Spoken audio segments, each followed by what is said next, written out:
Hoy vamos a hablar de Mahoma, quien naciera en el año 570 después de Cristo en la Meca. Pero antes de hablar de él, tenemos que hablar de los orígenes del pueblo árabe. Si nos remitimos al Antiguo Testamento, ahí vemos que Abraham, que no podía tener hijos, tuvo un hijo con su sierva Agar, al que llamó Ismael. Más adelante tendrá también un hijo con su esposa Sara, al que llamará Isaac. Luego Agar e Ismael serán repudiados por Abraham y deberán marcharse, un poco instado por su esposa Sara.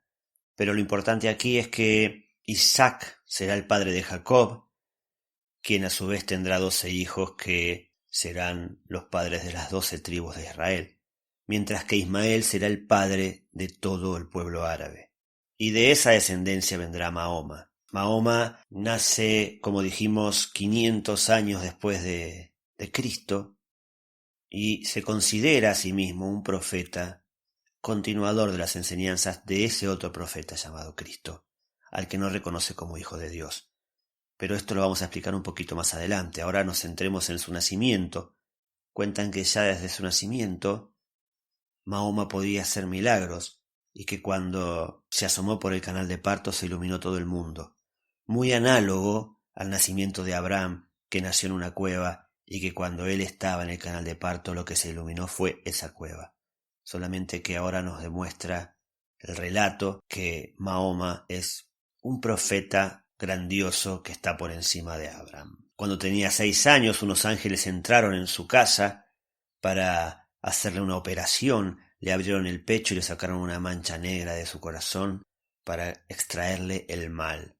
Historias como esta se cuentan por centenares acerca de su infancia. Pero cuando era joven y él trabajaba de pastor para ganarse la vida, de camellero, una viuda rica que lo conoció quiso que él hiciera un viaje para cuidar sus mercancías y llevar los camellos.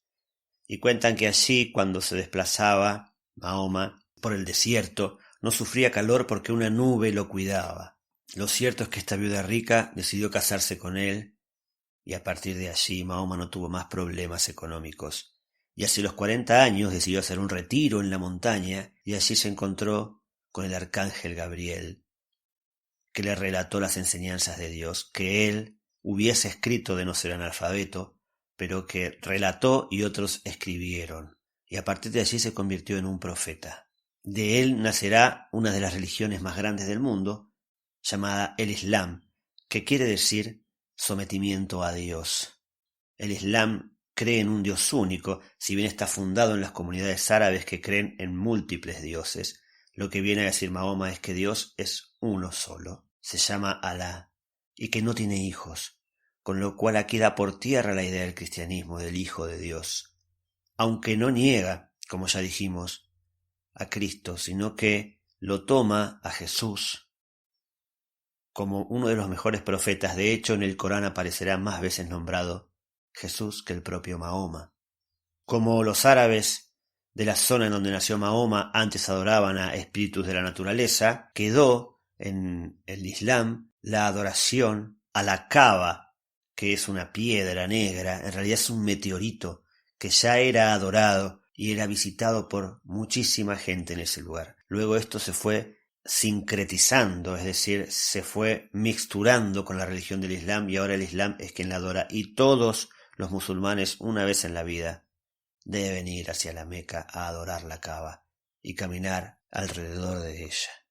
Mahoma quería llevar su palabra mucho más allá de su pueblo y en un principio fue resistido y tuvo que defenderse con las armas para ser gobernante y luego se expanderá hacia los pueblos vecinos. A su muerte ya nacerá la primera división del Islam, puesto que su yerno y su suegro se disputarán la continuidad y la herencia. Los pilares de esta religión son 5. Uno es el testimonio, que es el primer pilar del Islam, que dice que no hay dioses, sino solo uno, que es un Dios, y que Mahoma es su profeta. Otro de los pilares es la oración, que se realiza 5 veces al día, al alba, al mediodía, a la media tarde, al crepúsculo y a la noche, siempre orientados hacia la Meca. El tercero es el zakat, que es la limosna obligatoria a los pobres. El cuarto es el ayuno, en el mes de Ramadán, que consiste en no comer alimentos de cualquier índole hasta la puesta del sol y evitar el contacto sexual. Y el quinto es la peregrinación a la Meca, como dijimos antes, al menos una vez en la vida, mientras haya dinero para hacerlo. La gran expansión del Islam se da tras la muerte de Mahoma, cuando empieza el combate a los infieles. Y se van a expandir por la actual Turquía, por países de Asia y por Europa, chocando con Carlos Martel más allá de los Pirineos.